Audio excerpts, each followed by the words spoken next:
السلام علیکم ورحمۃ اللہ وبرکاتہ۔ حامدہ و مسلیہ اما بعد، میرے عزیز بھائیوں، آج میں آپ لوگوں کو یہ کہنا چاہتا ہوں کہ محبت کیا ہے، محبت کس لیے کرنا چاہیے، کس سے کرنا چاہیے، اس کی وجہ کیا ہے، اور کیا کیا دیکھ کر محبت کرنا چاہیے اور کس سے کرنا چاہیے، حقیقی محبت کس کو کہتے ہیں، محبت کا مفہوم اور مطلب کیا ہے۔ قرآن کریم میں آپ صلی اللہ علیہ وسلم سے محبت کا جو تذکرہ ہے وہ کیا ہے، آپ صلی اللہ علیہ وسلم سے محبت کمال ایمان کی علامت ہے یا نہیں، اور محبت کے اسباب کیا ہے، حسن جمال کیا ہے، آپ صلی اللہ علیہ وسلم سے محبت کا تقاضا کیا ہونا چاہیے، ان سارے چیزوں کے بارے میں بھی تفصیل آپ لوگوں کو بتانے والا ہوں۔ اس لیے آج کی اس ویڈیو کو پوری دھیان سے سنیں، شروع سے آخر تک۔ انشاءاللہ آپ کو محبت کے بارے میں اور جیسی محبت کرنا چاہیے، جس سے کرنا چاہیے، وہ تمام سارے کچھ آپ کو معلوم ہو جائے گا انشاءاللہ۔ اللہ تعالی ہم سب کو ان باتوں کو شروع سے آخر تک سننے کی توفیق عنایت فرمائے۔ میرے عزیز بھائیوں، مولانا خورشید عالم داؤد قاسمی صاحب نے ایک اردو مضامین میں لکھا ہے، وہی بات میں آپ لوگوں کو سنانے والا ہوں، دھیان سے سنیں۔ قرآن کریم کی مختلف آیات کریمہ اور متعدد احادیث شریفہ سے یہ بات واضح طور پر معلوم ہوتی ہے کہ ایک مسلمان کو اللہ تعالیٰ سیدنا محمد صلی اللہ علیہ وسلم اور دین اسلام سے بے انتہا محبت کرنی چاہیے۔ در حقیقت یہ سب ایک دوسرے سے جڑے ہوئے ہیں۔ ایسا نہیں ہے کہ ایک شخص اللہ تعالیٰ سے محبت کرے مگر اس کے پیارے رسول صلی اللہ علیہ وسلم سے محبت نہ کرے، یا اس کے بھیجے ہوئے دین اسلام سے محبت نہ کرے، یا اللہ کے رسول صلی اللہ علیہ وسلم سے محبت کرے اور اللہ تعالیٰ اور دین اسلام سے محبت نہ کرے۔ حقیقت یہ ہے کہ آپ صلی اللہ علیہ وسلم سے محبت کرنا ضروری ہے اور کمال ایمان اسی پر موقوف ہے۔ دوسری بات یہ ہے کہ آپ صلی اللہ علیہ وسلم کو نبی اور رسول ہونے کے ساتھ اللہ تعالیٰ نے آپ صلی اللہ علیہ وسلم کو ایک ایسا انسان بنایا تھا جو کسی بھی طرح کے نقص سے پاک تھا۔ آپ صلی اللہ علیہ وسلم کو من جانب اللہ حسن و جمال، لیاقت و کمال اور احسان و نوال کا اتنا وافر حصہ ملا تھا کہ آپ صلی اللہ علیہ وسلم کے علاوہ کسی شخص کو میسر نہیں ہوا۔ آپ صلی اللہ علیہ وسلم اس دنیا کے کامل و مکمل انسان اور افضل البشر تھے، پھر آدمی آپ صلی اللہ علیہ وسلم سے محبت کیوں نہ کرے۔ محبت کا مفہوم و مطلب کیا ہے، اس بارے میں حضرت علامہ نبوی رحمۃ اللہ علیہ فرماتے ہیں، محبت کی اصل وجہ یہ ہے کہ دل کسی ایسی چیز کی طرف مائل ہو جو مرغوب و پسندیدہ ہو۔ پھر دل کا میلان کبھی ایسی چیز کی طرف ہوتا ہے جس میں انسان لذت محسوس کرتا ہو اور اسے حسین سمجھتا ہو، جیسے حسن و صورت اور کھانا وغیرہ، اور دل کا میلان کبھی ایسی چیز کی طرف ہوتا ہے جس کی لذت باطنی وجوہ کی بنا پر اپنی عقل سے معلوم کرتا ہو، جیسے صلحاء، علماء اور اہل فضل کی مطلق محبت، اور کبھی دل کا میلان کسی کی طرف اس کی احسان اور اس سے کسی تکلیف دہ اور ناپسندیدہ چیزیں دور کرنے کی وجہ سے ہوتا ہے۔ علامہ عینی رحمۃ اللہ علیہ فرماتے ہیں، دل کا تعلق اور میلان کسی چیز کی طرف ہونا اس تصور سے کہ اس میں کوئی کمال اور خوبی و عمدگی ہے، اس طرح کہ وہ شخص اپنے رجحان اور آرزو و خواہش کا اظہار اس چیز میں کرے جو اس کو اس سے قریب کر دے۔ الحب اور المحب یہ دونوں یعنی عربی کے الفاظ ایسے معنی کو ادا کرتے ہیں جس کا تعلق قلب سے ہے، جو دوسری صفات کے مقابلے میں اپنے اندر ایک وسیع مفہوم رکھتا ہے اور اپنی تاثیر کے اعتبار سے سب سے زیادہ عظیم ہے، کیونکہ اس میں دل کا میلان اور محبوب کی طرف کھنچا ہوا پایا جاتا ہے، اور وہ انسان کی طبیعت میں ایسا شعور اور سلوک کا جذبہ پیدا کر دیتا ہے کہ کبھی یہ کیفیت ہو جاتی ہے کہ محبت کرنے والا اپنے محبوب کی رضا حاصل کرنے کے لیے اپنا سب کچھ قربان کر دیتا ہے، بلکہ اپنے محبوب کی محبت میں وہ اپنے آپ سے بھی بیگانہ ہو جاتا ہے اور اپنی صفات چھوڑ کر محبوب کی صفات اختیار کر لیتا ہے، یعنی محبت رسول اللہ صلی اللہ علیہ وسلم ایمان میں سے ہے۔ قرآن کریم میں آپ صلی اللہ علیہ وسلم سے محبت کا جو تذکرہ ہے وہ سورہ احزاب کی آیت نمبر 6 میں اللہ تعالیٰ نے فرمایا، ایمان والوں کے لیے یہ نبی ان کی اپنی جانوں سے بھی زیادہ قریب تر ہے۔ مفتی محمد شفیع صاحب رحمۃ اللہ علیہ اس آیت کی تفسیر میں فرماتے ہیں، نبی صلی اللہ علیہ وسلم مومنین کے ساتھ تو ان کے نفس اور ذات سے بھی زیادہ تعلق رکھتے ہیں، کیونکہ انسان کا نفس تو کبھی اس کو نفع پہنچاتا ہے، کبھی نقصان۔ کیونکہ اگر نفس اچھا ہے، اچھے کاموں کی طرف چلتا ہے تو نفع ہے، اور برے کاموں کی طرف چلنے لگے تو خود اپنا نفس ہی اپنے لیے مصیبت بن جاتا ہے، بخلاف رسول اللہ صلی اللہ علیہ وسلم کے کہ آپ صلی اللہ علیہ وسلم کی تعلیم نفع ہی نفع اور خیر ہی خیر ہے، اور اپنا نفس اگر اچھا بھی ہو اور نیکی ہی کی طرف چلتا ہو پھر بھی اس کا نفع رسول اللہ صلی اللہ علیہ وسلم کے نفع کے برابر نہیں ہو سکتا، کیونکہ اپنے نفس کو تو خیر و شر اور مصلحت تو مضرت میں مغالطہ بھی ہو سکتا ہے، اور اس کو مصالح و مضارع کا پورا علم بھی نہیں، بخلاف رسول اللہ صلی اللہ علیہ وسلم کے کہ آپ صلی اللہ علیہ وسلم کی تعلیمات میں کسی مغالطہ کا خطرہ نہیں۔ اور جب نفع رسانی میں رسول اللہ صلی اللہ علیہ وسلم ہماری جان اور ہمارے نفس سے بھی زیادہ ہیں تو ان کا حق ہم پر بھی ہماری جان سے زیادہ ہے، اور وہ حق یہی ہے کہ آپ صلی اللہ علیہ وسلم کی ہر کام میں اطاعت کرے اور آپ صلی اللہ علیہ وسلم کی تعظیم اور تکریم تمام مخلوقات سے زیادہ کرے۔ ایک دوسری جگہ ارشاد ربانی ہے، آپ صلی اللہ علیہ وسلم کہہ دیجئے کہ اگر تمہارے باپ اور تمہارے بیٹے اور تمہارے بھائی اور تمہاری بیویاں اور تمہارا کنبہ اور وہ مال جو تم نے کمائے ہیں اور وہ تجارت جس میں نکاسی نہ ہونے کا تم کو اندیشہ ہو اور وہ گھر جن کو تم پسند کرتے ہو تم کو اللہ سے اور اس کے رسول سے اور اس کی راہ میں جہاد کرنے سے زیادہ پیارے ہوں تو تم منتظر رہو یہاں تک کہ اللہ تعالیٰ اپنا حکم یعنی سجائے ترک ہجرت کا بھیج دے، اور اللہ تعالیٰ بے حکمی کرنے والے لوگوں کو ان کے مقصد تک نہیں پہنچاتا۔ سورہ توبہ آیت نمبر 24۔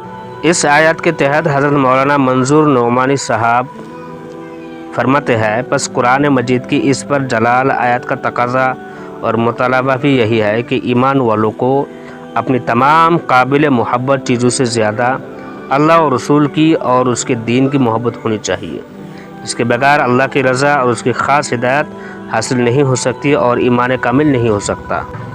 آپ رحمۃ اللہ علیہ مزید لکھتے ہیں، کھلی ہوئی بات ہے کہ جس کو یہ دولت نصیب ہو جائے اس کے لیے ایمان کے سارے تقاضوں کا پورا کرنا اور اللہ اور رسول صلی اللہ علیہ وسلم کی احکام پر چلنا نہ صرف یہ کہ آسان ہو جاتا ہے بلکہ اس راہ میں جان عزیز تک دے دینے میں بھی وہ ایک لذت محسوس کرے گا، اور اس کے برخلاف جس کے دل پر اللہ اور رسول کی محبت کا ایسا غلبہ نہ ہوگا اس کے لیے روزمرہ کے اسلامی فرائض کی ادائیگی اور عام ایمانی مطالبات کی تعمیل بھی سخت گرا اور بڑی کٹھن ہوگی، اور جتنا کچھ وہ کرے گا بھی تو اس کی حیثیت زیادہ سے زیادہ بس قانونی پابندی کی سی ہوگی۔ بس اسی لیے فرمایا گیا ہے کہ جب تک اللہ اور رسول صلی اللہ علیہ وسلم کی محبت دوسری ساری چاہتوں اور محبتوں پر غالب نہ ہو جائے ایمان کا اصل مقام نصیب نہیں ہو سکتا اور ایمان کی حلاوت حاصل نہیں ہو سکتی۔ میرا عزیز بھائیوں، آپ صلی اللہ علیہ وسلم سے محبت کمال جو ہے وہ ایمان کی علامت میں بھی ہے۔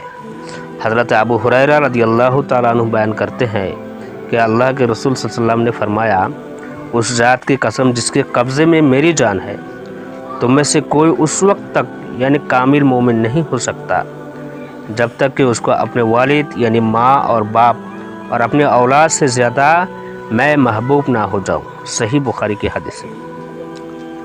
حضرت انس رضی اللہ تعالیٰ عنہ فرماتے ہیں کہ اللہ کے رسول صلی اللہ علیہ وسلم نے ارشاد فرمایا، تم میں سے کوئی شخص اس وقت تک کامل مومن نہیں ہو سکتا جب تک کہ اس کو اپنے والد یعنی ماں باپ، اپنے اولاد اور تمام لوگوں سے زیادہ میں محبوب نہ ہو جاؤں۔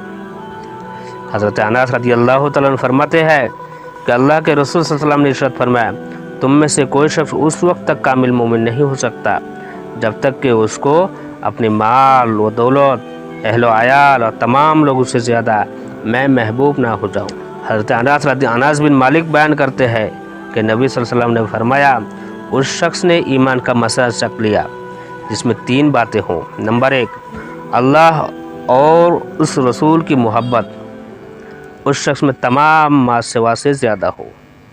نمبر 2 کسی بھی شخص سے محبت کرے تو صرف اللہ کے لیے کرے۔ نمبر 3 یہ کفر کی طرف لوٹنے کو ایسا ہی ناپسند کرے جیسے کہ آگ میں ڈالے جانے کو ناپسند کرے۔ ان آیات و احادیث کا حاصل یہ ہے کہ ایک مومن اپنے اہل و عیال، مال و دولت، خویش اقارب اور دنیا کی دوسری تمام چیزوں سے زیادہ محبت اللہ تعالیٰ، رسول اکرم صلی اللہ علیہ وسلم کی ذات اور دین متین سے کرے۔ اگر کسی دوسرے سے محبت کرتا ہو تو وہ محبت بھی اللہ کی خاطر ہو۔ جب تک اللہ اور اللہ کے رسول صلی اللہ علیہ وسلم اور دین سے سب سے زیادہ محبت نہیں ہوگی، کوئی بھی شخص کامل مومن نہیں ہو سکتا ہے۔ ان مذکورہ بلا احادیث سے یہ سمجھ میں آتا ہے کہ جب تک نبی صلی اللہ علیہ وسلم سب سے زیادہ محبوب نہ ہو جائے ایمان کامل نہیں ہو سکتا، جبکہ بس اوقات طبیعی طور پر ایک آدمی کا قلبی لگاؤ اور دل کا میلان اپنے والدین، خویش و اقارب اور بیوی بچوں کی طرف زیادہ ہو جاتا ہے۔ بظاہر اس کا مطلب یہ ہوا کہ کوئی بھی مسلمان کامل مومن نہیں ہے۔ محدثین کرام نے اس سوال کا جواب یوں دیا ہے کہ محبت کی 3 قسمیں ہیں۔ نمبر 1 محبت طبیعی، یہ غیر اختیاری محبت ہے۔ والدین، خویش اقارب اور بیوی بچوں سے جو محبت ہوتی وہ محبت طبیعی یعنی غیر اختیاری ہوتی ہے۔ حدیث میں یہ محبت طبیعی مراد نہیں ہے۔ محبت ایمانی، نمبر 2 محبت ایمانی، یہ اختیاری محبت ہے۔ اس کا خلاصہ یہ ہے کہ ایک کام کے کرنے سے طبیعت انکار کرتی ہے، مگر ایمان یہ تقاضا کرتا ہے کہ یہ کام شریعت کا حکم ہے، اس لیے ہمیں یہ کام کرنا ہے۔ نمبر 3 محبت عقلی، یہ بھی اختیاری محبت ہے۔ اس کا مطلب یہ ہے کہ بس اوقات طبیعت کا میلان کسی کام یا حکم کی ادائیگی کی طرف نہیں ہوتا، مگر عقل رہنمائی کرتی ہے اس حکم کے بجا لانے میں ہمارا فائدہ ہے، لہذا ہم اسے کرتے ہیں۔ حدیث میں جس محبت کا ذکر ہے وہ یہی محبت اختیاری یعنی محبت ایمانی اور محبت عقلی کا ذکر ہے۔ چنانچہ ہماری عقل ہمیں اس بات پر آمادہ کرتی ہے کہ ہم آپ صلی اللہ علیہ وسلم سے سب سے زیادہ محبت کریں، کیونکہ وہ ہمارے اس دنیا کے محسن اکبر ہے اور آخرت میں شفیع اعظم ہے۔ علامہ ابن حجر عسقلانی رحمۃ اللہ علیہ فرماتے ہیں والمراد بالمحبت ہاہنا حب الاختیاری لا حب الطبعی، یعنی حدیث میں جس محبت کا ذکر ہے اس سے مراد محبت اختیاری ہے نہ کہ محبت طبیعی۔ میرے عزیز بھائیو، اب محبت کے اسباب کیا ہے، سبب کیا ہے، کس وجہ سے ہم محبت کریں، کیا دیکھ کر محبت کریں؟ عام طور سے ایک آدمی کسی سے 3 اسباب میں سے کسی ایک یا ایک سے زیادہ کی وجہ سے محبت کرتا ہے۔ وہ اسباب حسن و جمال، لیاقت و کمال اور احسان و نوال ہیں۔ یہ اسباب آپ صلی اللہ علیہ وسلم کی مبارک ذات میں بدرجہ اتم پائے جاتے ہیں۔ جیسے حسن و جمال، ایک آدمی کس سے محبت اس کی ظاہری خوبصورتی و جمال کی وجہ سے کرتا ہے، جیسے کہ زلیخا نے حضرت یوسف علیہ السلام سے حسن جمال کی وجہ سے محبت کی۔ نبی اکرم صلی اللہ علیہ وسلم تو دنیا کے حسین ترین انسان تھے۔ آپ صلی اللہ علیہ وسلم کے حسن و جمال کی گواہی متعدد صحابہ کرام رضوان اللہ علیہم نے دی ہے۔ ملاحظہ فرمائے چند احادیث، جابر بن سمرہ رضی اللہ تعالیٰ فرماتے ہیں ایک چاندنی رات میں اللہ کے رسول صلی اللہ علیہ وسلم کو دیکھ رہا تھا، پھر میں اللہ کے رسول صلی اللہ علیہ وسلم اور چاند کی طرف دیکھنے لگا، جبکہ آپ صلی اللہ علیہ وسلم سرخ جوڑے میں ملبوس تھے۔ آپ صلی اللہ علیہ وسلم مجھے چاند سے زیادہ حسین لگے۔ سبحان اللہ، ترمذی شریف کی حدیث ہے۔ حضرت ہندہ بن ابی حالہ فرماتے ہیں اللہ کے رسول صلی اللہ علیہ وسلم اپنی ذات کے اعتبار سے عظیم تھے اور دوسروں کی نظروں میں بھی بڑے رتبہ و مرتبہ والے تھے۔ آپ صلی اللہ علیہ وسلم کا چہرہ چڑھ ہوئی رات کی چاند کی طرح چمکتا تھا۔ حضرت انس رضی اللہ تعالیٰ عنہ فرماتے ہیں اللہ کے رسول صلی اللہ علیہ وسلم میانہ قد تھے، قد کے اعتبار سے نہ لمبے تھے نہ بونے۔ آپ صلی اللہ علیہ وسلم خوبصورت جسم والے تھے۔ آپ صلی اللہ علیہ وسلم کے بال نہ بالکل پیچ دار تھے نہ بالکل سیدھے، آپ گندمی رنگ کے تھے۔ جب آپ صلی اللہ علیہ وسلم چلتے تھے تو جھک کر چلتے تھے۔ شمائل ترمذی، حضرت ابو ہریرہ رضی اللہ تعالیٰ عنہ فرماتے ہیں کہ میں نے اللہ کے رسول صلی اللہ علیہ وسلم سے زیادہ خوبصورت کوئی چیز نہیں دیکھی۔ گویا سورج آپ صلی اللہ علیہ وسلم کے چہرے میں روا، یعنی چہرہ نہایت ہی منور تھا۔ کمال کسی سے محبت کا ایک سبب اس کے اندر کا کمال و لیاقت اور خوبی و عمدگی بھی ہوتی ہے، جیسے علم و فضل، صالحیت وغیرہ۔ آپ صلی اللہ علیہ وسلم میں سینکڑوں کمالات تھے۔ آپ صلی اللہ علیہ وسلم پر نبوت ختم ہوئی اور آپ صلی اللہ علیہ وسلم خاتم النبیین تھے۔